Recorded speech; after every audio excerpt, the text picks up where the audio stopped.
Welcome to the laws of Shabbat. This will be part 29 of the class.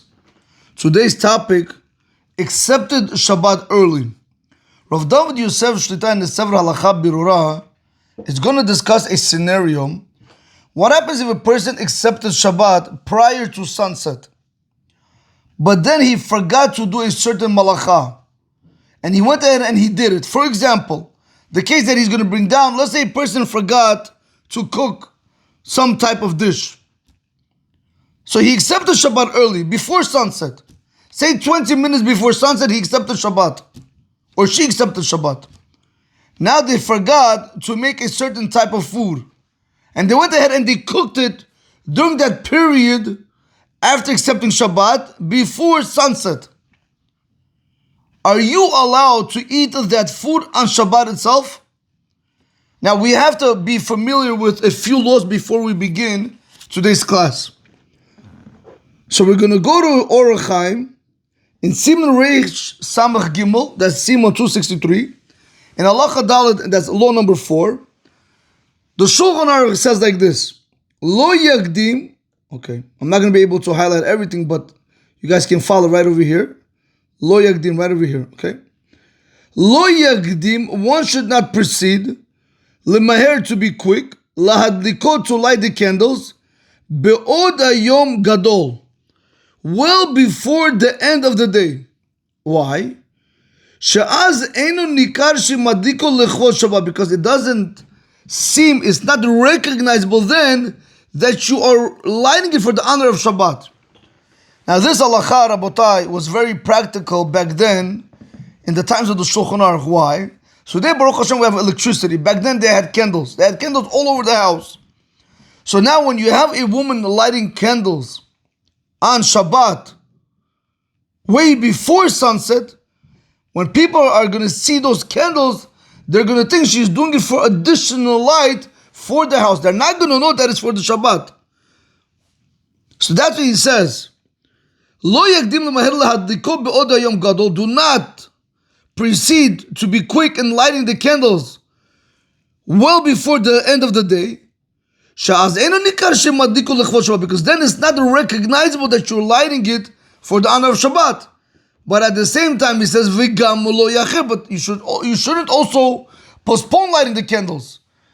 That's what we do. We light 18 minutes before the sunset, or 20 minutes before sunset. Some people have even a custom of lighting 30 minutes before sunset. We'll see that. However, the Shulchan Aruch continues and he says like this: if a person wants to go ahead and he wants to light the candles way before the end of the day,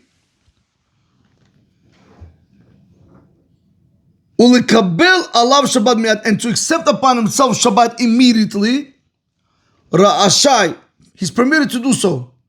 Since he's accepting upon himself Shabbat immediately, this is not considered to be proceeding in lighting the candles well before the end of the day.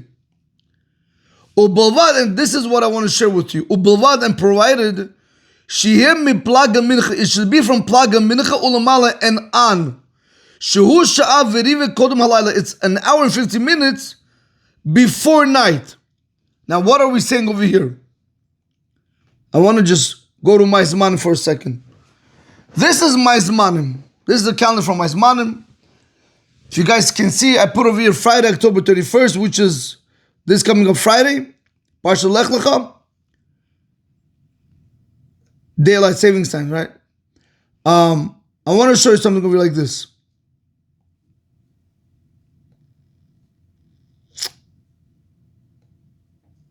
Okay. Right over here you have Plaga Mincha. Right over here, Plaga Mincha.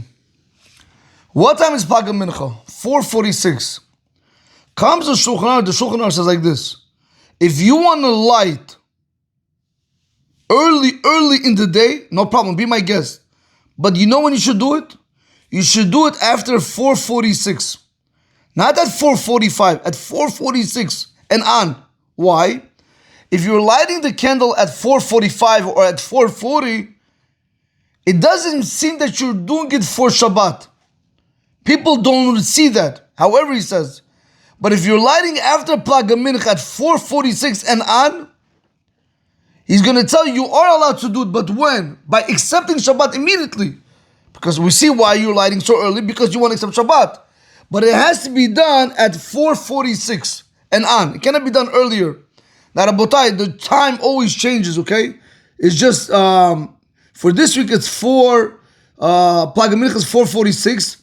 Let me see when it's going to be next week. Let me see something.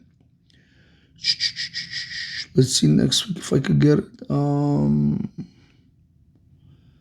second. Am I not able to? 1 second, guys. 1 second.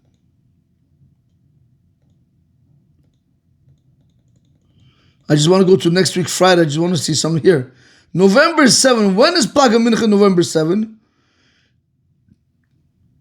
October 31st, Plag HaMincha is 4:46, we said, correct? November 7, let's see when is Plag HaMincha over here. Look at this, Rabotai, 1 hour back. Look at this. Right here, Plag HaMincha. What time is it? 3:40. Look how early, Rabotai. You could already accept Shabbat at 3:40. A woman can light the candles from 3:40 and on. I'm just trying to tell you, you always have to be very careful with the schedule of seasonal minutes because it's always changing. Every single day is changing. So just be aware of that, okay? So let's go back to our scenario.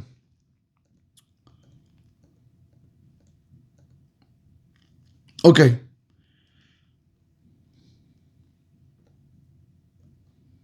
So we explained over here, Plag HaMincha is 4:46.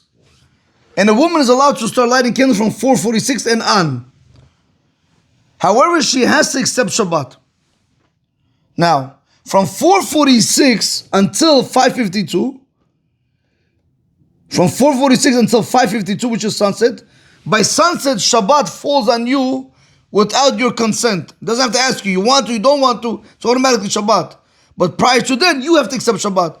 So when a woman lights the candles on Shabbat at 4:46, also, by the way, a guy can also light, if he sees his wife is not going to be able to make it in time for a Shabbat lighting candles, or whatever the situation might be, a husband can also light on his behalf, not a problem.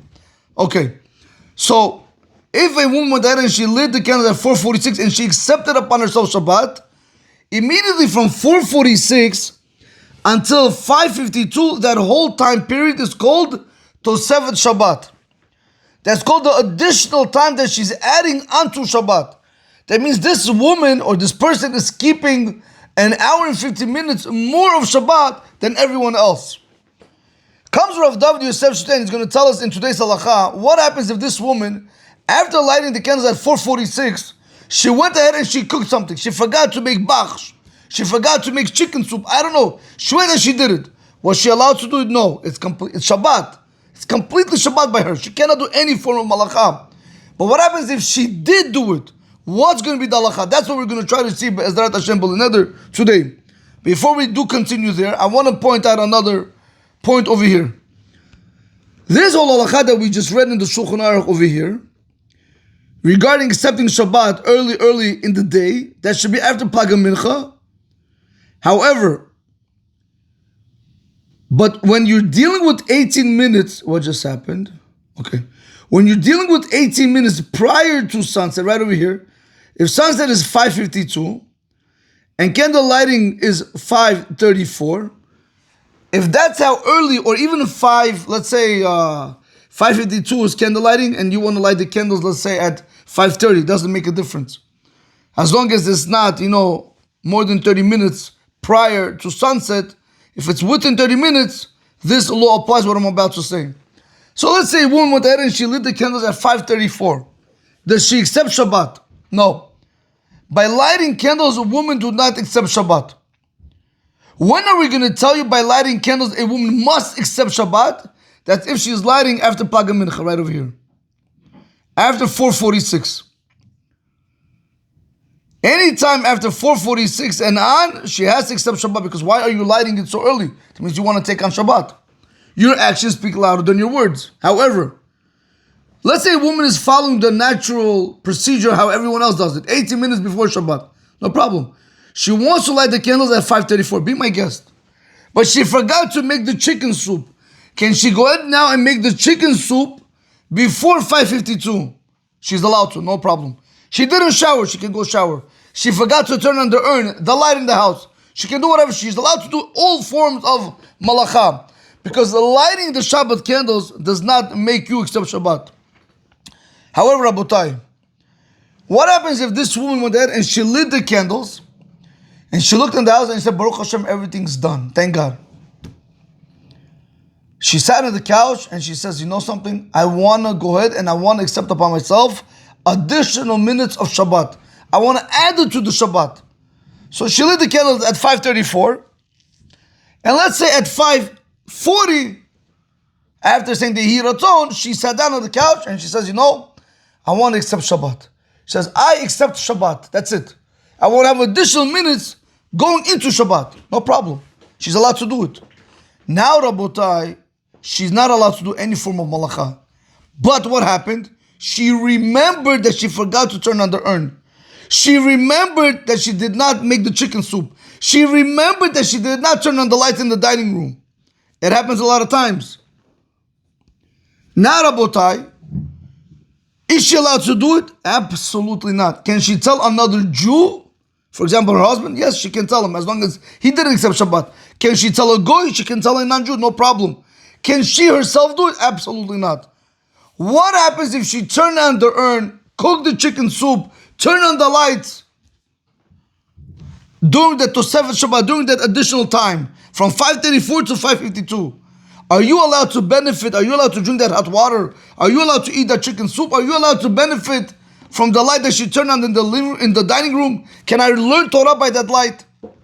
So this is what we want to go ahead and discuss today. So Rav David Yosef Shlita says, Mishi Bishel, anyone who cooked, or asam malacha acheret, or he did any other malacha on Shabbat, not on Shabbat, or he did any other form of malacha which is asur to be done on Shabbat, kodem shki'at hachama, be'erev Shabbat, before sunset on Erev Shabbat, right over here, Rabotai, a person went ahead and he cooked, let's say in this time right over here, you guys see my cursor? Right over here. Say after 5:34, or let's say after 5:30. A person went ahead and they did, let's say they turned on the light, and they cooked the chicken soup. Let's just say from 5:30 up until 5:52, they were doing malachot, which is asur to be done on Shabbat. Okay. Ela rather, shekvar kibel Allah tosef Shabbat, but rather he already accepted upon himself the additional time of Shabbat. Like we explained. She went there, she lit the candles at 5:34. She sat on the couch, she sees everything is done. She accepted Shabbat. She says, Hashem, I want to add additional time to Shabbat. But then she remembered that she didn't cook the chicken soup. She didn't turn on the light. She didn't put on the urn.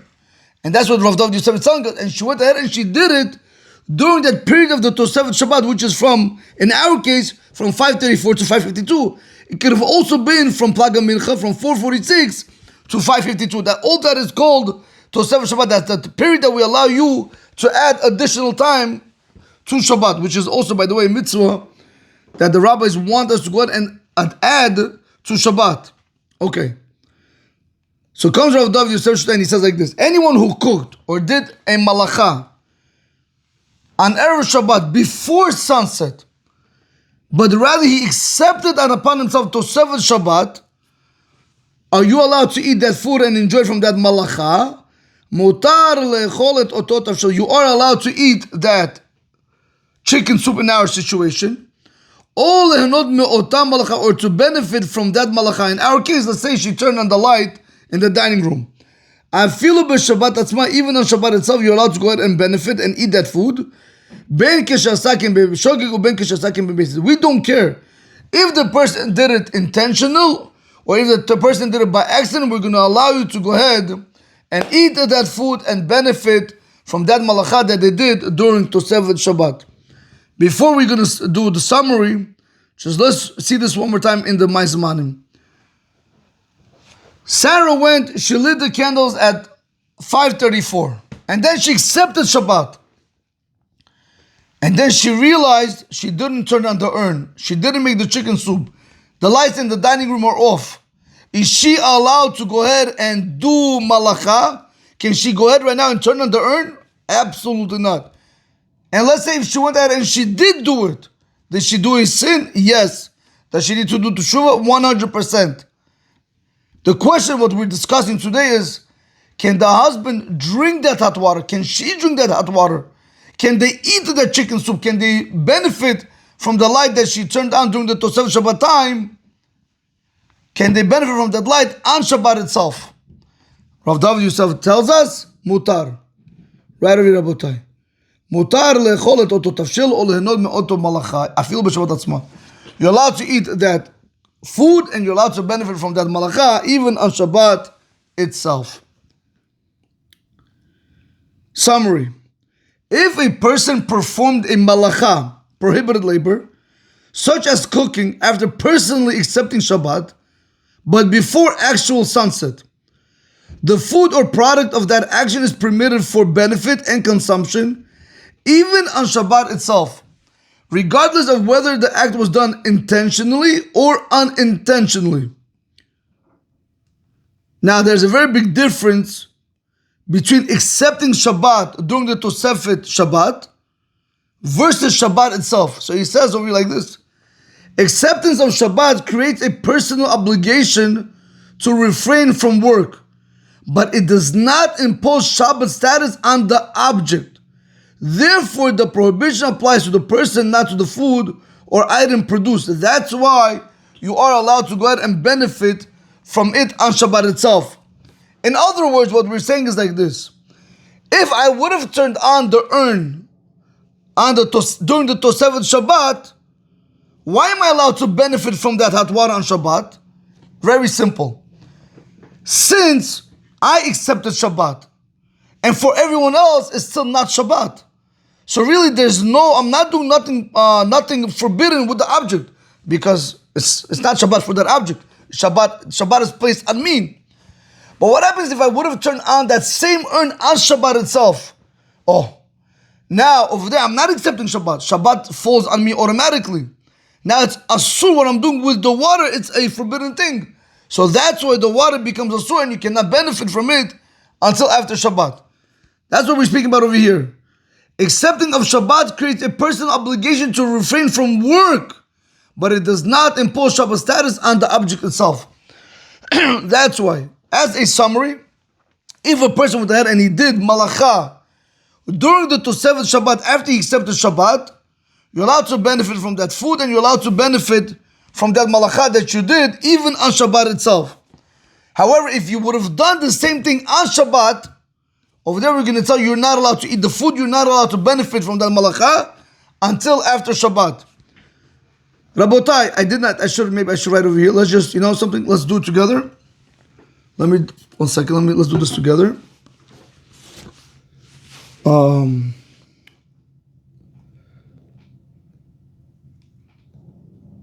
Okay.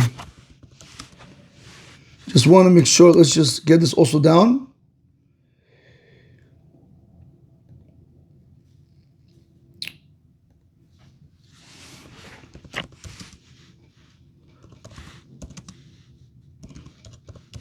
From Plaga Mincha,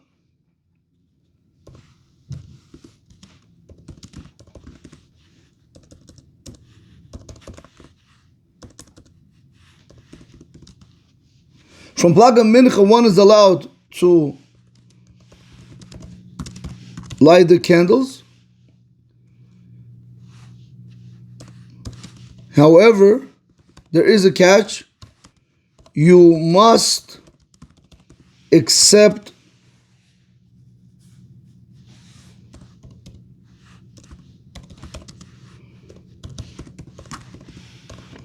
Shabbat immediately. That's after Plaga Mincha. Right, like we saw over here at 4:46 in our scenario. Now,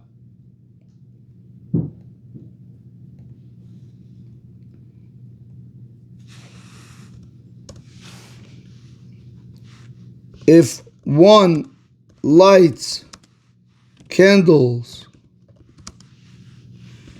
18 minutes prior to sunset, one does not accept Shabbat. However, if after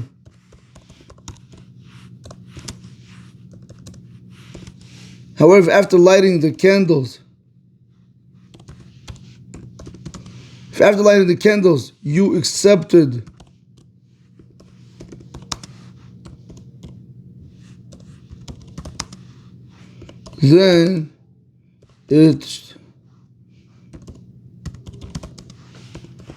then it's Shabbat for you. Okay? So this is what I want to show, Rabotai. So we have over here, this is very important, Rabotai. From Plag and Mincha, one is allowed to light the candles. However, you must accept Shabbat immediately.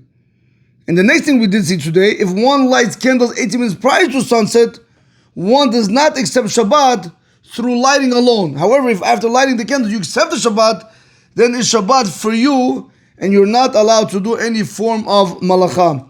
Rabotai, have a great day. Baruch Adonai L'Olam. Amen ve'amen.